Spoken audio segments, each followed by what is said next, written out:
തദ്ദേശ തെരഞ്ഞെടുപ്പിൽ ശബരിമല സ്വർണ്ണക്കൊള്ള തിരിച്ചടിയായെന്ന് CPIM സംസ്ഥാന സമിതിയിൽ രൂക്ഷ വിമർശനം. എ പത്മകുമാറിനെതിരെ നടപടിയെടുക്കാത്തത് ജനങ്ങൾക്കിടയിൽ തെറ്റിദ്ധാരണയുണ്ടാക്കി. PM ശ്രീ പദ്ധതിയിൽ ഒപ്പുവെച്ചത് CPIM BJP ധാരണയെന്ന പ്രചാരണത്തിന് വിശ്വാസ്യത നൽകി. അയ്യപ്പ സംഗമത്തിനെതിരെയും സംസ്ഥാന സമിതിയിൽ വിമർശനമുയർന്നു. തദ്ദേശ തെരഞ്ഞെടുപ്പിൽ ഭരണവിരുദ്ധ വികാരം ഉണ്ടായിട്ടില്ല എന്നും വിലയിരുത്തൽ. R. ശ്രീജിത്ത് വിവരങ്ങളുമായി തിരുവനന്തപുരത്ത് നിന്ന് ചേരുകയാണ്. ശ്രീജിത്ത്, ഭരണവിരുദ്ധ വികാരമില്ല എന്ന് വിലയിരുത്തുമ്പോഴും പല വിഷയങ്ങളിലും പാർട്ടി സർക്കാർ സ്വീകരിച്ച സമീപനം അത് വിമർശന വിധേയമാകുന്നു.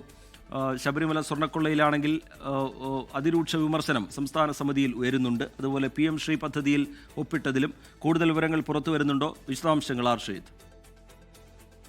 റീജിത്ത്, CPIMന്റെ സംസ്ഥാന സമിതിയുടെ പ്രധാന അജണ്ട തദ്ദേശ തെരഞ്ഞെടുപ്പിന്റെ ഫലം അവലോകനം ചെയ്യുക എന്നതായിരുന്നു. ഈ യോഗത്തിലാണ് PMC പദ്ധതിയിൽ ഒപ്പുവെച്ചത് തിരിച്ചടിയായെന്ന വിമർശനം ഉയർന്നത്. ഇതുമായി ബന്ധപ്പെട്ട് രൂക്ഷമായ വിമർശനമാണ് സംസ്ഥാന സമിതിയിൽ ഉണ്ടായതെന്നാണ് നമുക്ക് ലഭ്യമാകുന്ന വിവരം.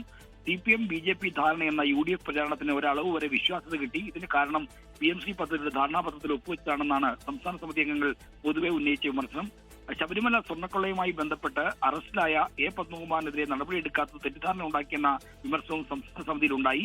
അറസ്റ്റിലായിട്ടും നടപടിയെടുക്കാതിരുന്നത് എതിരാളികൾ വൻതോതിൽ പ്രചരിപ്പിച്ചു. ഇത് സമൂഹത്തിൽ സംശയത്തിനിടയാക്കിയെന്ന് വിമർശകർ ചൂണ്ടിക്കാണിച്ചു.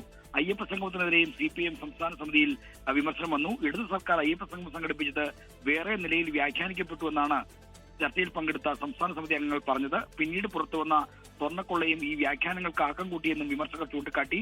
തദ്ദേശ തെരഞ്ഞെടുപ്പിലെ തോൽവിയുടെ പ്രധാനപ്പെട്ട കാരണങ്ങളൊന്ന് സംഘടനാപരമായ വീഴ്ചയാണ്.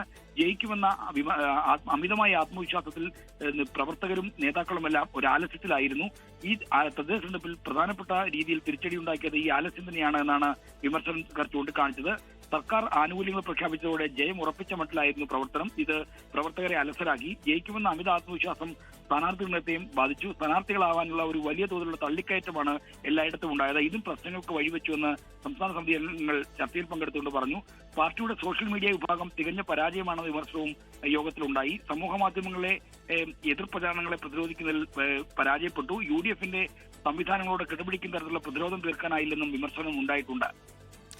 ശരി, R. ശ്രീജിത്ത് തിരുവനന്തപുരത്ത് നിന്ന് വിശദാംശങ്ങൾ പങ്കുവയ്ക്കുകയായിരുന്നു. CPIM സംസ്ഥാന സമിതിയിൽ അതിരൂക്ഷമായ വിമർശനമാണ് ഉയർന്നു വന്നത്. പല വിഷയങ്ങളിൽ PM ശ്രീയിൽ ഒപ്പുവെച്ചതുമായി ബന്ധപ്പെട്ട്, അതുപോലെ ശബരിമല സ്വർണ്ണക്കൊള്ളയിൽ പത്മകുമാറിനെതിരെ നടപടി സ്വീകരിക്കാത്തതിലൊക്കെ അതിരൂക്ഷമായ വിമർശനങ്ങൾ ഉയർന്നു വന്നു. R. ശ്രീജിത്ത് വിവരങ്ങൾ പങ്കുവയ്ക്കുകയായിരുന്നു.